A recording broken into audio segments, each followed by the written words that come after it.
ಏಕೆಂದರೆ ಈ pen drive ಇದ್ದಿದ್ದಲ್ಲಿ ಕಾರ್ತಿಕ್ ಪೆನ್ ಡ್ರೈವ್ ಕೊಟ್ಟಿದ್ದಾರಿಗೆ ದೇವರಾಜೇಗೌಡ ಈ ಪೆನ್ ಡ್ರೈವ್ನ ಎಲ್ಲ ಹಂಚಿಬಿಟ್ಟು ಡಿ ಕೆ ಶಿವಕುಮಾರ್ ಅವ್ರ ಹೆಸರು ಹ್ಯಾಕ್ ಹೇಳ್ತಾರೆ. ಡಿ ಕೆ ಶಿವಕುಮಾರಿಗೆ ಪೆನ್ ಡ್ರೈವ್ ಕೊಟ್ಟರೆ ಯಾರು ಕೊಡಬೇಕು? ಇಲ್ಲ ಕಾರ್ತಿಕ್ ಕೊಡಬೇಕು, ದೇವರಾಜೇಗೌಡ ಕೊಡಬೇಕು. ಕಾರ್ತಿಕ್ ಒಂದು ಕೊಟ್ಟಿಲ್ಲ. ಕಾರ್ತಿಕ್ ಕೊಡೋಕೆ ಹೋಗಿ ಅವ್ರೇನು ಅವ್ರ ಹತ್ರ ತೊಗೊಂಡಿಲ್ಲ, ಎಂಟರ್ಟೈನ್ ಮಾಡಿಲ್ಲ.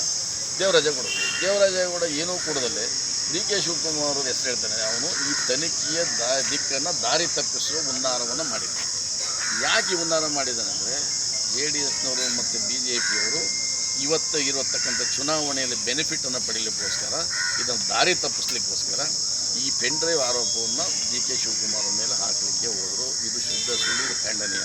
ಡಿ ಕೆ ಶಿವಕುಮಾರ್ ಅವ್ರಿಗೂ ಇದಕ್ಕೂ ಯಾವುದೇ ಸಂಬಂಧ ಇಲ್ಲ. ಆದರೆ ಈ ಪೆನ್ ಡ್ರೈವ್ ಹಂಚಿದ ಮಹಾವ್ಯಕ್ತಿ ದೇವರಾಜೇಗೌಡನೇ. ಈ ಪೆನ್ ಡ್ರೈವ್ ಹಂಚಿರೋದು ಇನ್ಯಾರು ಹಂಚಲಿಕ್ಕೆ ಸಾಧ್ಯ ಇಲ್ಲ. ಶಿವರಾಮೇಗೌಡರ ಮೂಲಕ ನಮ್ಮನ್ನು ಮಾತಾಡ್ಸಕ್ಕೆ ಕರೆಸಿದ್ರು. ಸೊ ಡಿ ಕೆ ಅವರು ಬರ್ತೀನಿ ಅಂತ ಹೇಳಿದ್ರು, ಒಂದು ಕ್ಯಾಬಿನೆಟಲ್ಲಿ ಒಂದು ಸ್ಥಾನವನ್ನು ಕೊಡ್ತೀನಿ ಅಂತ ಹೇಳಿ ಕೂಡ ಆಫರ್ ಮಾಡಿದ್ರು.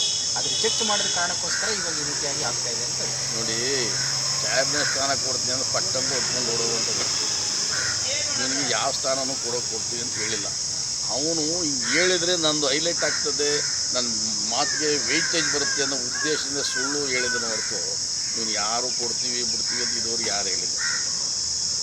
ಇವನು ಹಿಂದೆ ಹಾಸನದಲ್ಲಿ KDP ಮೆಂಬರ್ ಆಗಿದ್ದವನು, ವಕೀಲ ವೃತ್ತಿ ಮಾಡಿದವನು. ವಕೀಲ ವೃತ್ತಿನಲ್ಲಿ ಎಷ್ಟು ಕೇಸ್ ಗೆದ್ದಿದ್ದಾನೆ? ಯಾವ್ದಾರ ಕೇಸ್ ಗೆಲ್ಲಬೇಕಲ್ಲ. ನೀವು ಲಾಯರ್ ಇಟ್ಟು ಪ್ರಜ್ವಲ್ ರೇವಣ್ಣವ್ರ ಕೇಸ್ ಹೋರಾಟ ಮಾಡಿ ಹೈಕೋರ್ಟಲ್ಲಿ ಗೆದ್ದಿದ್ರು. ಹೈಕೋರ್ಟಲ್ಲಿ ಗೆದ್ದಕ್ಕೆ ಅವರು ಸುಪ್ರೀಂ ಕೋರ್ಟ್ ಸ್ಟೇ ತೊಗೊಂಡಿದ್ದಾರೆ. ಸ್ಟೇ ತೊಗೊಂಡು ಆದಮೇಲೆ ನೀವು ಹಾಸನದಲ್ಲಿ ಪ್ರೆಸ್ ಮೀಟ್ ಮಾಡ್ತಾ ಹೇಳ್ತೀರಿ, ನಿಮ್ಮದು ಸ್ಟೇ ತೊಗೊಂಡಿದ್ದೀರಿ, ಅಶ್ಲೀಲ ಚಿತ್ರ ಬಿಡುಗೆ ಯಾರು ಪ್ರಚಾರ ಪಡಿಸ್ಬಾರ್ದು ಅಂತೇಳಿ ಅದನ್ನೇನಾರು ಸ್ಟೇ ತೆಗೆದ್ರೆ NR ಸರ್ಕಲಲ್ಲಿ LD ಹಾಕಿ ನಿಮ್ಮದು ಕಲರ್ ದಪ್ಪ ಚಿತ್ರ ತೋರಿಸ್ತೀನಿ ಅಂತೇಳಿ ಪ್ರೆಸ್ ಮೀಟ್ ಮಾಡ್ತೀನಿ. ಅದ್ರ ಪರಿಣಾಮ ಭವಾನಿ ರೇವಣ್ಣರು ಪ್ರಜ್ವಲು ಇವನು 15 ಕೋಟಿ ಡೀಲ್ ಮಾಡಿದ್ರು. 10 ಕೋಟಿ ತೊಗೊಂಡ್ರು ಅಂತೇಳಿ ಜನ ಮಾತಾಡ್ತಾರೆ, ಡೀಲ್ ಆಗಿದ್ದು ಇದೆಲ್ಲನೂ. ಆದರೆ ಕಾರ್ತಿಕ್ ಅವ್ರ ಬಾಯಿ ಮುಚ್ಚಿ ಅಂದರೆ ಅದು ಮುಚ್ಚೋಕ್ಕಾಗಲ್ಲ. ಆ ಮುಚ್ಚಕ್ಕೆ ಆಗದೇ ಇದ್ದಾಗ ಈ ಇಶ್ಯೂನ ಎಲೆಕ್ಷನ್ಗೋಸ್ಕರ, ಚುನಾವಣೆಗೋಸ್ಕರ BJP ನಾಯಕರು ಮತ್ತು ಕುಮಾರಸ್ವಾಮಿ ಒತ್ತಡಕ್ಕೋಸ್ಕರ ಡಿವಿಯೇಟ್ ಮಾಡಿ ನಮ್ಮ ಪ್ರಭಾವಿ ನಾಯಕರಾದಂಥ ಡೆಪ್ಟಿ CM ಉಪಮುಖ್ಯಮಂತ್ರಿಗಳು ಬರಲಿ ಅಂತೇಳಿ ಇವರು ಒಂದು ಪತ್ರಿಕಾಗೋಷ್ಠಿಯನ್ನು ಮಾಡ್ತಾರೆ. ಇದೆಲ್ಲ ಸುಳ್ಳು, ಖಂಡನೆ. ಸರ್, ಈಗ ಡಿ ಕೆ ಶಿವಕುಮಾರ್ ಅವ್ರನ್ನ ಫಸ್ಟ್ ಡೇ ನಾನು SITಗೆ ಹೋದಾಗ ತುಂಬ ಚೆನ್ನಾಗಿ ತನಿಖೆ ಮಾಡಿದ್ರು ಅಂತ ಹೇಳ್ತಾರೆ. ನೆಕ್ಸ್ಟ್ ಡೇ ಹೋದಾಗ ಡಿ ಕೆ ಶಿವಕುಮಾರ್ ಅವ್ರ ಬಗ್ಗೆ ಒಂದು ಹೇಳಿಕೆಯನ್ನು ಕೊಡ್ತೀನಿ, ಅಧಿಕಾರಿಗಳೇ ಅದನ್ನು ಡಿಲೀಟ್ ಮಾಡಿಸಿ ಅಂತ ಹೇಳಿ ಮಾಡಿಸ್ತೀವಿ ಅಂತ ಹೇಳಿ ಒಂದು ಆರೋಪವನ್ನು ಮಾಡ್ತಾರೆ SIT ಅವ್ರ ಮೇಲೆ.